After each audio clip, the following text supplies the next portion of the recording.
नमः शिवाय। प्रिय भक्तगणों, आज आषाढ़ माह शुक्ल पक्ष की एकादशी तिथि है और आज देवशयनी एकादशी का व्रत है। कुछ स्थानों पर इसे पद्मनाभ एकादशी, हरिशयनी एकादशी, महा एकादशी, सौभाग्यदायिनी ग्यारस के नाम से भी जाना जाता है।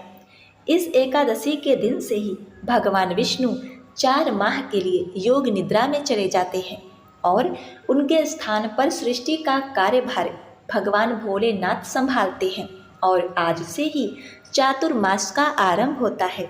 आज के दिन देवशयनी एकादशी का व्रत करने एवं व्रत कथा को सुनने मात्र से ही ब्रह्मा विष्णु महेश तीनों देवताओं की पूजा करने जितना पुण्य फल की प्राप्ति होती है। जो मनुष्य इस व्रत का अनुष्ठान करता है वह परम गति को प्राप्त होता है। एकादशी व्रत कथा को सुनने वाले भक्तों की सभी प्रकार की मनोकामनाएं पूरी होती हैं तथा मनुष्य के सभी पाप नष्ट हो जाते हैं। धन, पुत्र, सौभाग्य, भोग तथा मोक्ष की प्राप्ति होती है। 1000 गौ दान करने के बराबर पुण्य फल की प्राप्ति होती है। तो आज मैं सुना रही हूँ सभी मनोकामनाओं को पूर्ण करने वाली देवशयनी एकादशी व्रत की बड़ी दुर्लभ संपूर्ण व्रत कथा। किंतु इन कथाओं को पूरा सुनने से ही सभी मनोकामनाएं पूर्ण होती हैं। एकादशी कथाओं को आधा अधूरा सुनने से पूर्ण फल प्राप्त नहीं होता। तो आइए बड़ी श्रद्धा तथा प्रसन्न चित्तमन से इन कथाओं का श्रवण करते हैं। एक बार अर्जुन ने भगवान श्री कृष्ण से कहा, हे मधुसूदन, हे कृष्णा, आषाढ़ माह के शुक्ल पक्ष की एकादशी का क्या नाम है? उस दिन किस देवता का पूजन किया जाता है तथा इस व्रत को करने से कौन से पुण्य फल की प्राप्ति होती है? कृपा कर यह सब विस्तार पूर्वक बताइए। भगवान श्री कृष्ण ने कहा, हे धनुर्धर, एक बार नारद जी ने ब्रह्मा जी से यही प्रश्न पूछा था। तब ब्रह्मा जी ने कहा कि नारद, तुमने कलयुग में प्राणी मात्र के उद्धार के लिए सबसे श्रेष्ठ प्रश्न पूछा है, क्योंकि एकादशी का व्रत सब व्रतों में उत्तम होता है। इसके व्रत से सभी पाप नष्ट हो जाते हैं। इस एकादशी का नाम देवशयनी है। यह व्रत करने से भगवान विष्णु प्रसन्न होते हैं।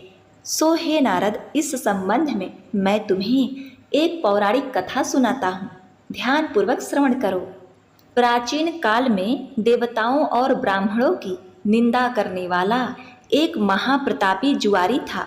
वह सदा पराई स्त्रियों में आसक्त रहता था। एक दिन उसने कपट पूर्व जुए के द्वारा बहुत सारा धन जीता। फिर अपने हाथों से पान का तिकोना बीड़ा बनाकर तथा गंध और माला आदि सामग्री जुटाकर एक वेश्या को भेंट करने के लिए वह उसके घर दौड़ा। रास्ते में उसके पैर लड़खड़ा गए और उसी समय वह पृथ्वी पर गिर पड़ा। गिरने पर क्षण भर के लिए उसे मूर्छा आ गई। जब मूर्छा दूर हुई तब पूर्व जन्म के किसी अन्य प्रभाव से उसके मन में सद्बुद्धि उत्पन्न हुई। जुआरी के मन में अपने कार्यों के लिए दुख और वैराग्य पैदा हुआ। उसने पृथ्वी पर पड़ी हुई गंध, पुष्प आदि सामग्री भगवान शिव जी की सेवा में समर्पित कर दी। जीवन में केवल यही एक पुण्य का काम उसके द्वारा किया गया। मृत्यु के बाद जब यमराज के दूत उसे यमलोक ले गए तब यमराज ने उससे कहा, तुम अपने पापों के कारण बड़े बड़े नरकों की यातना भोगने के योग्य हो। तब उसने कहा, हे धर्मराज, यदि मेरा कोई पुण्य भी हो तो उस पर भी विचार कर लीजिए। तब चित्रगुप्त ने कहा, तुमने मृत्यु से पहले पृथ्वी पर पड़े हुए कुछ पुष्प भगवान शिव जी को अर्पित किए थे। इस सत्कर्म के बदले तुम्हें 3 घड़ी के लिए इंद्र का पद प्राप्त होगा। चित्रगुप्त की बात सुनकर जुआरी ने कहा, मैं सबसे पहले अपना शुभ कर्म भोगूंगा। उसके ऐसा कहने पर देवगुरु बृहस्पति जी देवताओं सहित वहां आ पहुँचे और उस जुआरी को ऐरावत हाथी पर लेकर इंद्र भवन गए। वहां बृहस्पति जी ने इंद्र से कहा, तुम 3 घड़ी के लिए इसे अपना सिंहासन प्रदान कर दो। गुरु की बात मानकर इंद्र ने जुआरी के लिए अपना सिंहासन छोड़ दिया। जब जुआरी इंद्र के सिंहासन पर बैठा तब उसने दान देना आरंभ कर दिया। महादेव शिव जी के प्रिय भक्त ऐरावत हाथी को उसने अगस्त ऋषि को प्रदान कर दिया। उच्चैश्रवा नामक घोड़ा विश्वामित्र को दे दिया। उसने कामधेनु गाय महर्षि वशिष्ठ को दे दी और चिंतामणि नामक रत्न गालव मुनि को समर्पित कर दी। उसने कल्प वृक्ष उठाकर कौटिल्य मुनि को दे दिया। जब तक 3 घड़ी पूरी नहीं हुई तब तक वह ऐश्वर्य व वैभव की समस्त चीजों को दान देता रहा। 3 घड़ी के पश्चात यमराज के दूत उसे वापस ले गए। जुआरी के दान पुण्य कर्म से यमराज ने उसे पुनः पृथ्वी पर जीवन प्रदान कर दिया। वही जुआरी अपने अगले जन्म में विरोचन के पुत्र बलि के रूप में पैदा हुआ। उसकी माता का नाम सुरुचि था। बलि के गर्भ में आने से विरोचन और सुरुचि का मन धर्म और दान में अधिक लगने लगा। असुर कुल में पैदा होने के बाद भी बलि एक महान योद्धा, विष्णु भक्त एवं दानवीर था। उसकी प्रकृति उदार थी, परंतु उसे अपनी शक्ति और वैभव का अहंकार था। अतः यह बात उस समय की है जब विरोचन का पुत्र बलि गर्भ में था। उसी समय इंद्र दैत्यराज विरोचन को मारने की इच्छा से भिक्षुक ब्राह्मण का रूप धारण कर उसके घर गए और उन्होंने विरोचन से कहा, राजन, मुझे अपनी रुचि के अनुसार कुछ दान मिलना चाहिए। याचक की बात सुनकर विरोचन ने कहा, यदि आपकी इच्छा हो तो मैं इस समय अपना मस्तक भी दे सकता हूँ। इसके सिवाय अपना निष्कंष्ट राज भी आपको समर्पित कर दूंगा। विरोचन के ऐसा कहने पर इंद्र ने सोच विचार कर कहा, हे राजन, मुझे अपना मुकुट मंडित मस्तक उतार कर दे दीजिए। ब्राह्मण रूपधारी इंद्र के ऐसा कहने पर प्रहलाद पुत्र विरोचन ने प्रसन्नतापूर्वक अपने हाथ से अपना मस्तक काट कर इंद्र को दे दिया। इसके बाद बलि का जन्म हुआ। जब वह वयस्क हुआ तो दैत्य गुरु शुक्राचार्य ने बलि को उसके पिता के सिंहासन पर अभिषिक्त किया। बलि को इंद्र द्वारा उसके पिता विरोचन के साथ छल करने की बात भी बताई। यह सब सुनकर बलि के हृदय में देवताओं के प्रति आक्रोश भर गया। बलि ने गुरु शुक्राचार्य की प्रेरणा से उसने समस्त देवलोक को जीत लिया और स्वर्ग पर अपना अधिकार स्थापित कर दिया। जब बलि ने स्वर्ग पर अधिकार कर लिया तो स्वर्गलोक के राजा इंद्र देवताओं के गुरु बृहस्पति जी के पास गए और अपने भय का कारण बताया। बृहस्पति जी ने कहा, राजा बलि त्रिलोक विजयी हो गया है, इसीलिए देवतागण स्वर्ग छोड़कर अन्यत्र कहीं चले जाएं। देवतागण निराश होकर अपनी माता अदिति के शरण में गए। अदिति दक्ष प्रजापति की पुत्री तथा महर्षि कश्यप की धर्मपत्नी थी। देवताओं की स्थिति जानकर अदिति ने कहा, तुम लोग भय मत करो, मैं कुछ उपाय करती हूँ। उन्हें आश्वस्त कर वे महर्षि कश्यप का स्मरण करने लगी। महर्षि कश्यप सृष्टि कार्य से विरक्त हो चुके थे और नारायण के ध्यान में ध्यानस्थ थे। एक दिन जब महर्षि कश्यप की समाधि टूटी तो उन्हें अदिति का ध्यान आया। फिर वह अदिति के आश्रम की ओर चल पड़े। महर्षि कश्यप के आश्रम पहुंचने पर अदिति ने उन्हें बलि द्वारा स्वर्ग पर अधिकार किए जाने की सूचना दी। कुछ देर विचार करने के पश्चात कश्यप जी ने अदिति से कहा, हे प्रिय, तुम नारायण जी की उपासना करो, उनके अतिरिक्त कोई इस विपत्ति को दूर नहीं कर सकता। तुम श्री हरि को प्रसन्न करने के लिए तप करो। महर्षि कश्यप के कहने पर देव माता अदिति ने 12 दिनों तक व्रत करके भगवान विष्णु की आराधना की। देवतागण भी ब्रह्मा जी के सलाह पर क्षीर सागर के ऊपरी तट पर श्री नारायण की तपस्या करने लगे। स्वयं महर्षि कश्यप भी परम तत्व नामक स्रोत द्वारा भगवान का स्तवन करने लगे। देव माता अदिति महर्षि कश्यप और इंद्र आदि देवताओं की आराधना से प्रसन्न होकर भगवान विष्णु ने उन्हें आश्वस्त किया कि वह इंद्र का राज्य वापस दिलाएंगे। इस कार्य को निष्पादित करने के लिए वह माता अदिति के गर्भ से ही उत्पन्न होंगे। अपने वचन के अनुरूप भगवान विष्णु महर्षि कश्यप और अदिति के संतान के रूप में वामन अवतार धारण कर उत्पन्न हुए। भाद्रपद माह के शुक्ल पक्ष की द्वादशी के मध्याह्न में प्रयाग में वामन भगवान का अवतरण हुआ था। इस प्रकार भगवान वामन अदिति के 12 पुत्रों, जिन्हें आदित्य कहा जाता है, उसमें से एक हुए। जब भगवान विष्णु वामन अवतार में प्रकट हुए, तब ब्रह्मा जी ने आकर उन्हें यज्ञोपवीत दिया। चंद्रमा ने दंड काष्ठ प्रदान किया, मृग चर्म और मेखला मंगाई गई। पृथ्वी ने उन्हें चरण पादुका भेंट की।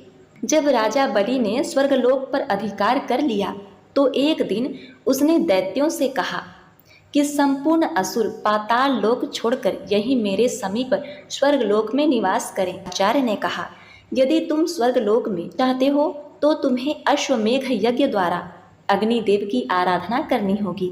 यह आराधना भूलोक पर ही संभव है।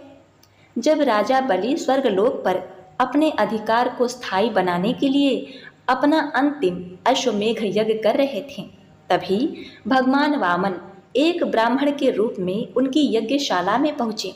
राजा बलि ने वामन देव को देखकर कहा, हे ब्राह्मण देवता, आप बताइए आपको क्या चाहिए।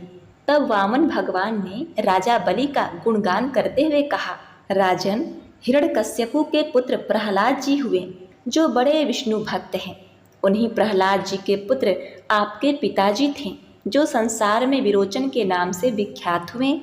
उन महात्मा ने स्वयं ही अपने मस्तक का दान करके इंद्र को संतुष्ट किया था। राजन, आप उन्हीं महात्मा विरोचन के पुत्र हो।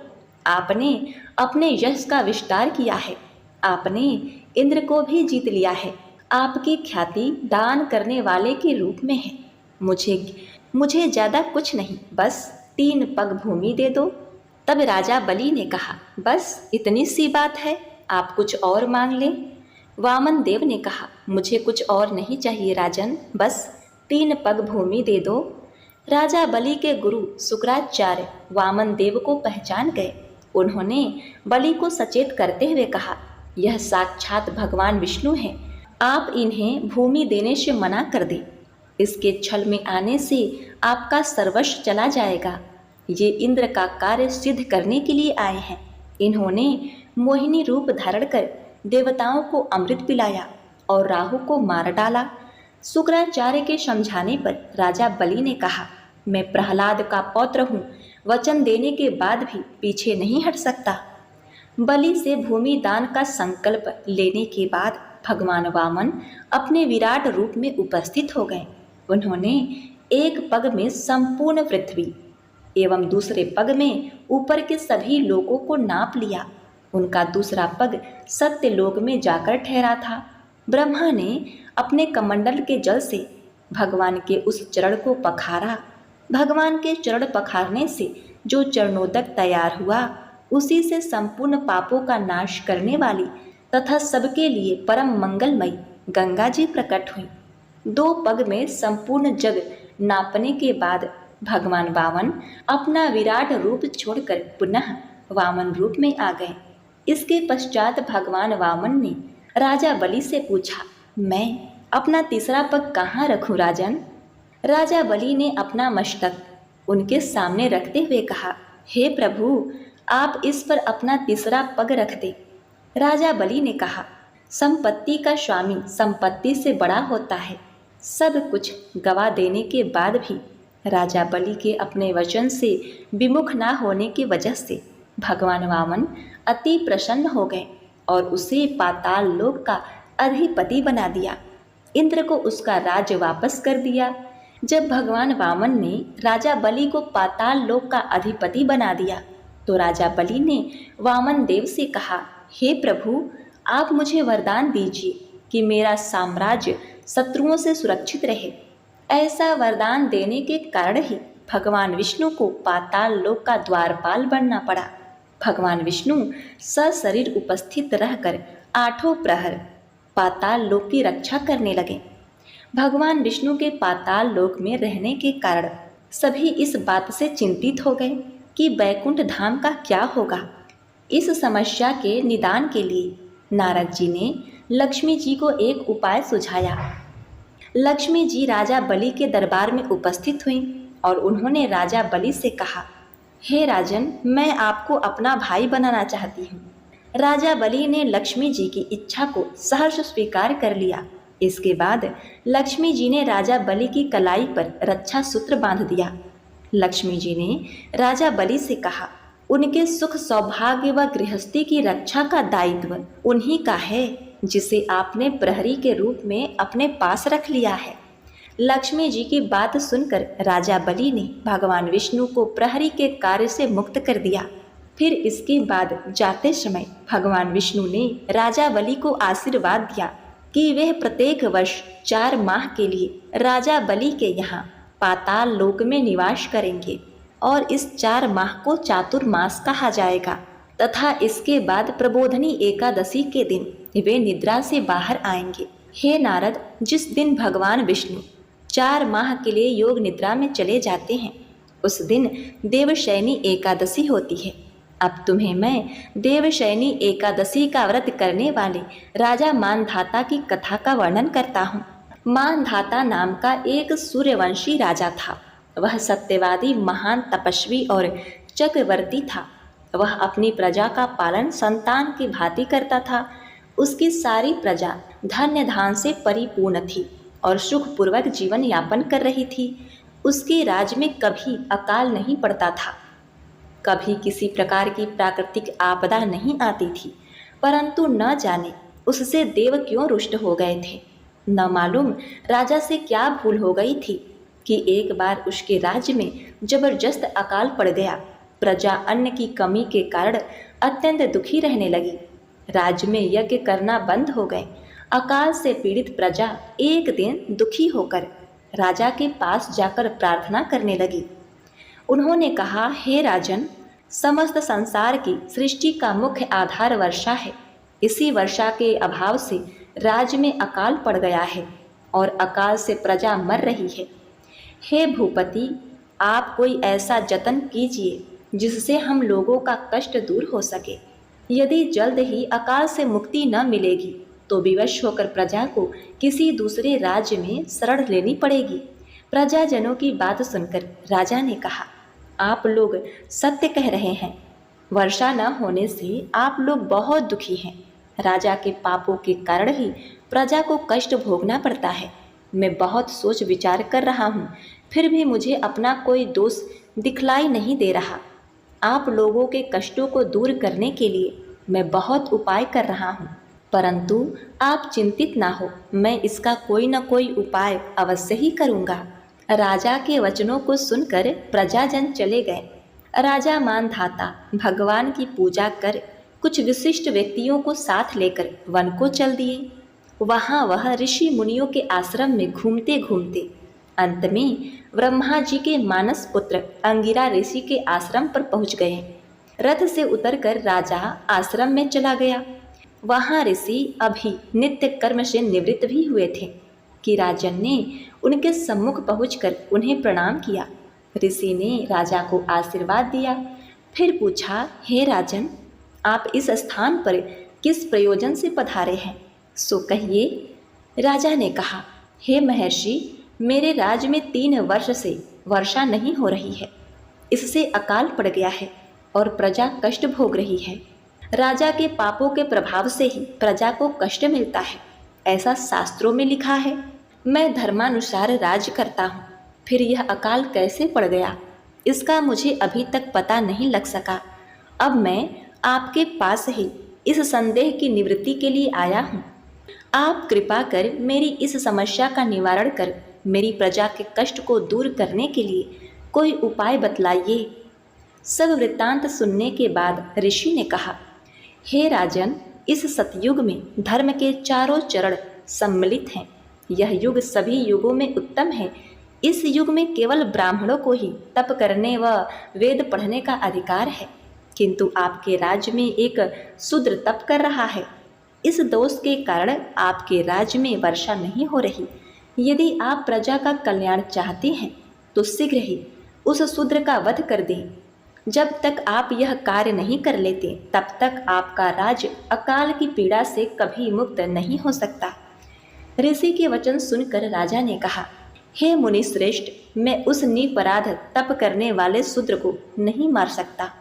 किसी निर्दोष मनुष्य की हत्या करना मेरे नियमों के विरुद्ध है और मेरी आत्मा इसे किसी भी स्थिति में स्वीकार नहीं करेगी। आप इस दोष से मुक्ति का कोई दूसरा उपाय बतलाइए। राजा को विचलित जानकर ऋषि ने कहा, हे राजन, यदि आप ऐसा ही चाहते हो तो आषाढ़ माह के शुक्ल पक्ष की देवशयनी नाम की एकादशी का विधि पूर्वक व्रत करो।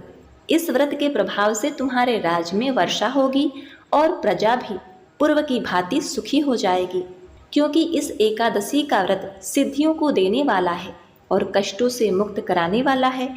ऋषि के इन वचनों को सुनकर राजा अपने नगर वापस आ गए और विधि पूर्वक देवशयनी एकादशी का व्रत किया। इस व्रत के प्रभाव से राज्य में अच्छी वर्षा हुई और प्रजा को अकाल से मुक्ति मिली। इस एकादशी को पद्मनाभ एकादशी भी कहते हैं। इस व्रत के करने से भगवान विष्णु प्रसन्न होते हैं। अतः मोक्ष की इच्छा रखने वाले मनुष्य को इस एकादशी का व्रत करना चाहिए। चातुर्मास व्रत भी इसी एकादशी के व्रत से आरंभ किया जाता है। अतः हे नारद, अपने कष्टों से मुक्ति पाने के लिए किसी दूसरे का बुरा नहीं करना चाहिए। अपने शक्ति से और भगवान पर पूरी श्रद्धा और आस्था रखकर संतों के कथनानुसार सत्कर्म करने से बड़े बड़े कष्टों से सहज ही मुक्ति मिल जाती है। अतः इस प्रकार जब भगवान विष्णु अपने 4 माह के योग निद्रा से बाहर आते हैं, तब देव उठनी प्रबोधनी एकादशी मनाई जाती है। अतः तुम इसका विधान भी सुनो। एक राजा के राज्य में सभी लोग एकादशी का व्रत करते थे। प्रजा तथा नौकर चाकरों से लेकर पशुओं तक को एकादशी के दिन अन्न नहीं दिया जाता था। एक दिन किसी दूसरे राज्य का एक व्यक्ति राजा के पास आकर बोला, महाराज, कृपा करके मुझे नौकरी पर रख ले। तब राजा ने उसके सामने एक शर्त रखी कि ठीक है, रख लेते हैं, किंतु रोज तो तुम्हें खाने को सब कुछ मिलेगा, पर एकादशी को अन्न नहीं मिलेगा। उस व्यक्ति ने उस समय हाँ कर ली, पर एकादशी के दिन जब उसे फलाहार का सामान दिया गया तो वह राजा के सामने जाकर गिड़गिड़ाने लगा। उसने कहा, महाराज, इससे मेरा पेट नहीं भरेगा, मैं भूखा हूँ, मर जाऊंगा, मुझे अन्न दे दो। राजा ने उसे शर्त की बात याद दिलाई, पर वह अन्न छोड़ने को तैयार नहीं हुआ। तब राजा ने उसे आटा, दाल, चावल आदि दिए। वह नित्य की तरह नदी पर पहुंचा और स्नान कर भोजन पकाने लगा। जब भोजन बन गया तो वह भगवान को बुलाने लगा, आओ भगवान, भोजन तैयार है। उसके बुलाने पर पीतांबर धारण किए भगवान चतुर्भुज रूप में आ पहुँचे तथा प्रेम से उसके साथ भोजन करने लगे। भोजन आदि करके भगवान अंतर्ध्यान हो गए तथा वह अपने काम पर चला गया। 15 दिन बाद अगली एकादशी को वह राजा से कहने लगा, महाराज, मुझे 2 गुना सामान दीजिए। उस दिन तो मैं भूखा ही रह गया। राजा ने कारण पूछा तो उसने बताया, हमारे साथ भगवान भी खाते हैं, इसीलिए हम दोनों के लिए ये सामान पूरा नहीं होता। यह सुनकर राजा को बड़ा आश्चर्य हुआ। वह बोला, मैं नहीं मान सकता कि भगवान तुम्हारे साथ खाते हैं। मैं तो इतना व्रत करता हूँ, पूजा करता हूँ, पर भगवान ने मुझे कभी दर्शन नहीं दिए। राजा की बात सुनकर वह बोला, महाराज, यदि विश्वास न हो तो साथ चलकर देख लें। राजा एक पेड़ के नीचे छिपकर बैठ गया। उस व्यक्ति ने भोजन बनाया तथा भगवान को शाम तक पुकारता रहा, परंतु भगवान न आए। अंत में उसने कहा, हे भगवान, यदि आप नहीं आए तो मैं नदी में कूदकर प्राण त्याग दूंगा। लेकिन भगवान नहीं आए। तब वह प्राण त्यागने के उद्देश्य से नदी की तरफ बढ़ा। प्राण त्यागने का उसका दृढ़ इरादा जान शीघ्र ही भगवान ने प्रकट होकर उसे रोक लिया और साथ बैठकर भोजन करने लगे। खा पी कर वे उसे अपने विमान में बैठाकर अपने धाम ले गए। यह देखकर राजा ने सोचा कि व्रत उपवास से तब तक कोई फायदा नहीं होता जब तक मन शुद्ध न हो। इससे राजा को ज्ञान मिला। वह भी मन से व्रत करने लगा और अंत में स्वर्ग को प्राप्त हुआ। अतः एकादशी का व्रत मनुष्य को अवश्य ही करना चाहिए। यह व्रत इस लोक में भोग और परलोक में मुक्ति देने वाला है। इसकी कथा को पढ़ने और सुनने से मनुष्य के समस्त पाप नष्ट हो जाते हैं एवं अंत में उन्हें मोक्ष की प्राप्ति होती है। तो इस प्रकार से यह एकादशी व्रत देवशयनी एकादशी से आरंभ होकर चातुर्मास से होते हुए देव उठनी एकादशी तक समाप्त होता है। जो व्यक्ति इस दौरान धर्मानुसार कार्य करता है, भगवान विष्णु का पूजन करता है एवं एकादशी महात्म कथा का श्रवण करता है या फिर अधिक से अधिक बार हरे कृष्ण महामंत्र का जप करता है, तो भगवान विष्णु उससे प्रसन्न होते हैं और उसे वैकुंठ का धाम प्राप्त होता है तथा जीवन पर्यंत उसे सभी सुखों की प्राप्ति होती है। दिन भर फोकस इंडिया की जीत पर है, दर्द पे नहीं। आयोडेक्स अल्ट्रा जेल प्लस, जो दे दर्द से दिन भर आराम। तो बोलिए श्री लक्ष्मीपति विष्णु भगवान की जय। ओम नमः शिवाय। हरे कृष्णा। प्रिय भक्तगणों, यह कहा जाता है कि जब तक राधा रानी की कथा का श्रवण नहीं करते तब तक एकादशी व्रत कथा पूर्ण नहीं मानी जाती। अतः इस व्रत कथा को पूर्ण करने के लिए अब आइए श्रवण करते हैं राधा रानी की बड़ी ही दुर्लभ व्रत कथा। तत्पश्चात गौ माता की कथा का श्रवण करते हुए एकादशी माता की आरती के साथ कथा का समापन करेंगे। हे राजन, तुमने भगवान विष्णु के लीलाओं को तो सुना, किंतु राधा रानी की लीलाओं को सुने बिना व्रत पूर्ण नहीं होता। अतः राधा रानी की लीलाओं को भी सुनो। एक संत वर्षाना में रहते थे और हर रोज सुबह उठकर यमुना नदी में स्नान करके राधा जी के दर्शन करने जाया करते थे। यह नियम हर रोज का था। जब तक राधा रानी के दर्शन नहीं कर लेते तब तक जल भी ग्रहण नहीं करते थे। दर्शन करते करते तकरीबन उनकी उम्र 80 वर्ष की हो गई। आज सुबह उठकर रोज की तरह उठे और यमुना जी में स्नान किया और राधा रानी के दर्शन को गए। मंदिर के पट खुले और राधा रानी के दर्शन करने लगे। दर्शन करते करते संत के मन में भाव आया कि मुझे राधा रानी के दर्शन करते करते आज 80 वर्ष हो गए, लेकिन मैंने आज तक राधा रानी को कोई भी वस्त्र नहीं चढ़ाए। लोग राधा रानी के लिए कोई नारियल लाता है, कोई चुनरी लाता है, कोई चूड़ी लाता है, कोई बिंदी लाता है, कोई साड़ी लाता है, कोई लहंगा चुनरी लाता है, लेकिन मैंने तो आज तक कुछ भी नहीं चढ़ाया है।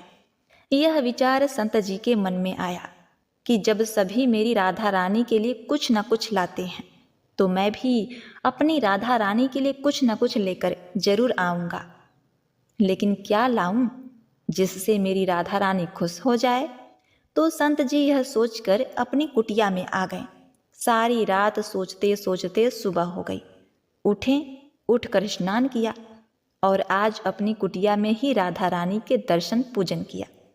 दर्शन के बाद बाजार में जाकर सबसे सुंदर वाला लहंगा चुनरी का कपड़ा लिए और अपने कुटिया में आकर के अपने ही हाथों से लहंगा चुनरी को सीला और सुंदर से सुंदर लहंगा चुनरियों में गोटा लगाएं।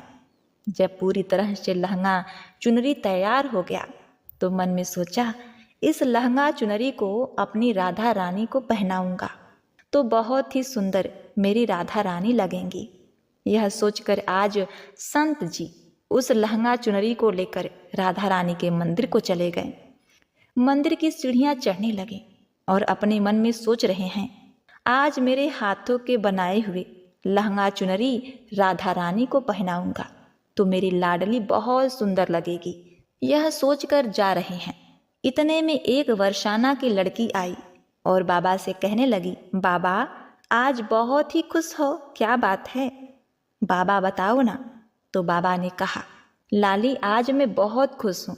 आज मैं अपने हाथों से राधा रानी के लिए लहंगा चुनरी बनाया है। इस लहंगा चुनरी को राधा रानी जी को पहनाऊंगा और मेरी राधा रानी बहुत सुंदर दिखेंगी। उस लाली ने कहा, बाबा मुझे भी दिखाओ ना, आपने लहंगा चुनरी कैसी बनाई है? लहंगा चुनरी देखकर वो लड़की बोली, अरे बाबा राधा रानी के पास तो बहुत सारी पोशाक है, तो ये मुझे दे दो ना। तो महात्मा बोले कि बेटी तुमको मैं दूसरी बाजार से दिलवा दूंगा, ये तो मैं अपने हाथ से बनाकर राधा रानी के लिए लेकर जा रहा हूँ। तुमको और कोई दूसरा दिलवा दूंगा प्रिय भक्तों, लेकिन उस छोटी सी बालिका ने उस महात्मा का दुपट्टा पकड़ लिया। बाबा ये मुझे दे दो। पर संत भी जिद करने लगे कि दूसरी दिलवा दूंगा, ये नहीं दूंगा। लेकिन वो बच्ची भी इतनी तेज थी कि संत के हाथ से छुड़ाकर लहंगा चुनरी को छीनकर भाग गई।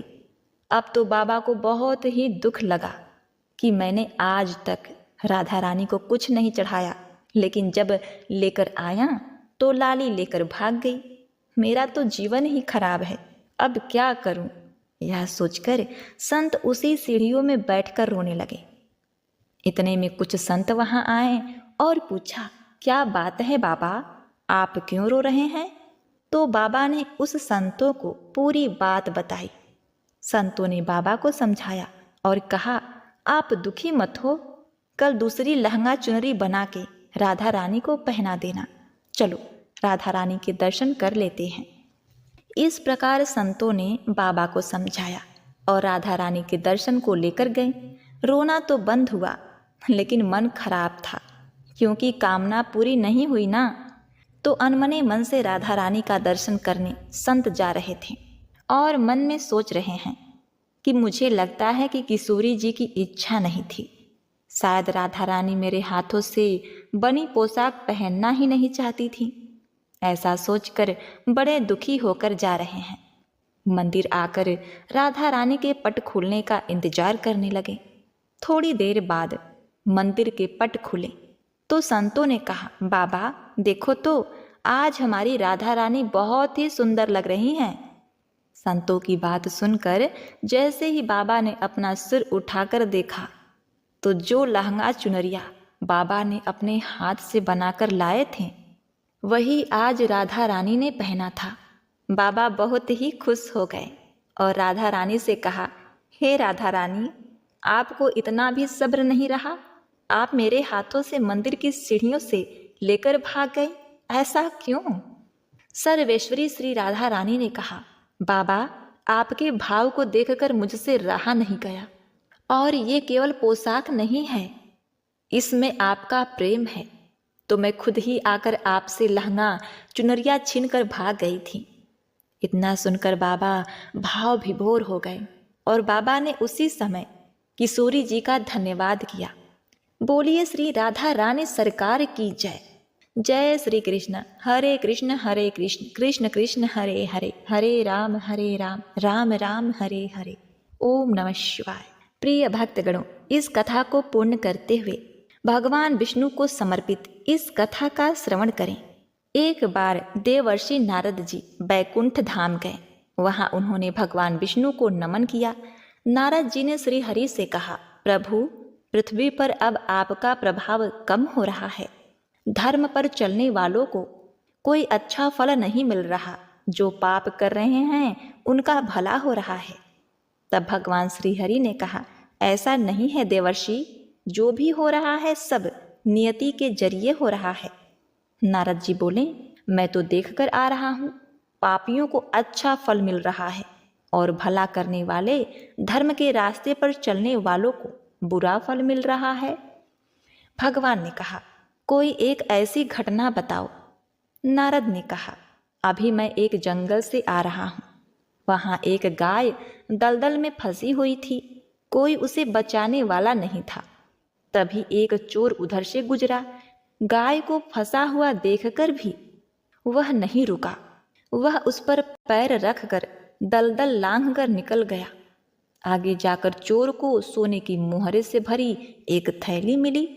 हे प्रभु, थोड़ी देर बाद वहां से एक वृद्ध साधु गुजरा। उसने उस गाय को बचाने की कोशिश की, पूरे शरीर का जोर लगाकर उस गाय को बचा लिया। लेकिन मैंने देखा कि गाय को दलदल से निकालने के बाद वह साधु आगे गया तो एक गड्ढे में गिर गया। प्रभु बताइए, यह कौन सा न्याय है? नारद जी की बात सुनने के बाद प्रभु बोले, यह सही ही हुआ। जो चोर गाय पर पैर रखकर भाग गया था, उसकी किस्मत में तो एक खजाना था, लेकिन उसके एक पाप के कारण उसे केवल कुछ मोहरे ही मिली। वहीं उस साधु को गड्ढे में इसलिए गिरना पड़ा क्योंकि उसके भाग्य में मृत्यु लिखी थी। लेकिन गाय के बचाने के कारण उसके पुण्य बढ़ गए और उसकी मृत्यु एक छोटी सी चोट में बदल गई। इंसान के कर्म से उनका भाग्य तय होता है। तो हे नारद, मनुष्य को कर्म करते रहना चाहिए, क्योंकि कर्म से भाग्य बदला जा सकता है। तो एक बार प्रेम से बोलिए, ओम नमो भगवते वासुदेवाय नमः। हरे कृष्णा। पार्वती पते हर हर महादेव। प्रिय भक्तगणों, इस कथा को समाप्त करते हुए आइए अब श्रवण करते हैं एकादशी माता की आरती। ओम जय एकादशी, जय एकादशी, जय एकादशी माता। विष्णु पूजा व्रत को धारण कर शक्ति मुक्ति पाता। ओम जय एकादशी माता। विष्णु पूजा व्रत को धारण कर शक्ति मुक्ति पाता। तेरे नाम गिनाओ देवी, भक्ति प्रदान करनी। गुण गौरव की देवी माता, शास्त्रों में वर्णी। ओम जय एकादशी माता। विष्णु पूजा व्रत को धारण कर शक्ति मुक्ति पाता। मार्गशीर्ष के कृष्ण पक्ष में उत्पन्ना होती। शुक्ल पक्ष में मोक्षदायिनी, पापों को धोती। ओम जय एकादशी माता। विष्णु पूजा व्रत को धारण कर शक्ति मुक्ति पाता। पौष मास के कृष्ण पक्ष को सफला नाम कहे। शुक्ल पक्ष में होय पुत्रदा, आनंद अधिक रहे। ओम जय एकादशी माता। विष्णु पूजा व्रत को धारण कर शक्ति मुक्ति पाता। नाम सटतीला माघ मास में कृष्ण पक्ष आवे। शुक्ल पक्ष में जया कहावे, विजय सदा पावे। ओम जय एकादशी माता। विष्णु पूजा व्रत को धारण कर शक्ति मुक्ति पाता। विजया फाल्गुन कृष्ण पक्ष में शुक्ला आमल की। पाप मोचनी कृष्ण पक्ष में चैत्र मास बल की। ओम जय एकादशी माता।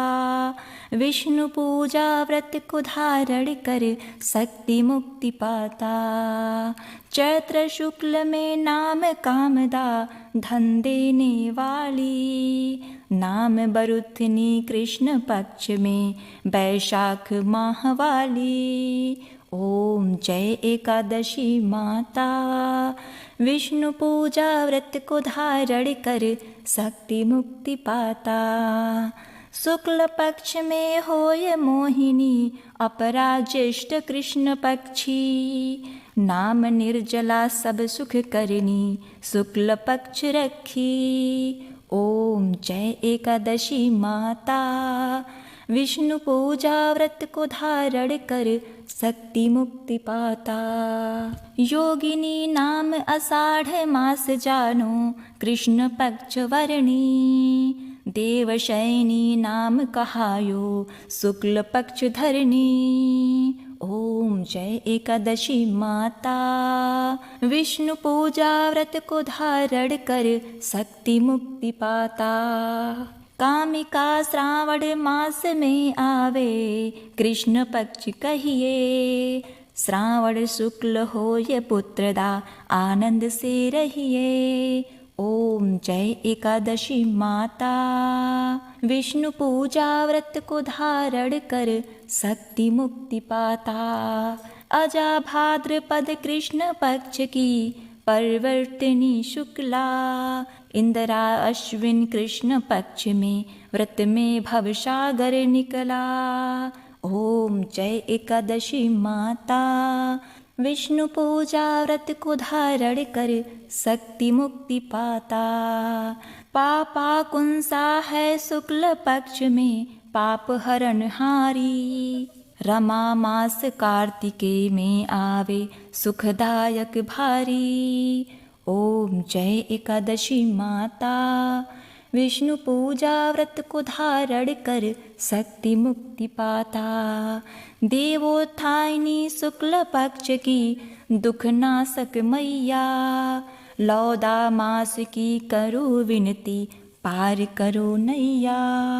ओम जय एकादशी माता।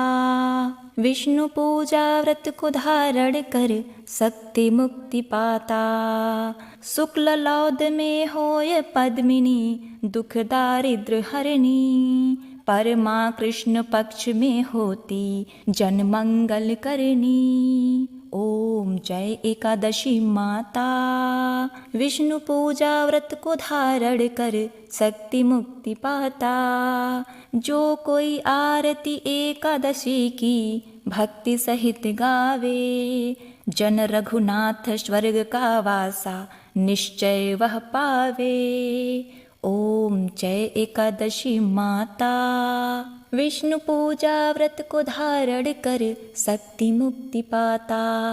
ओम जय एकादशी जय एकादशी जय एकादशी माता।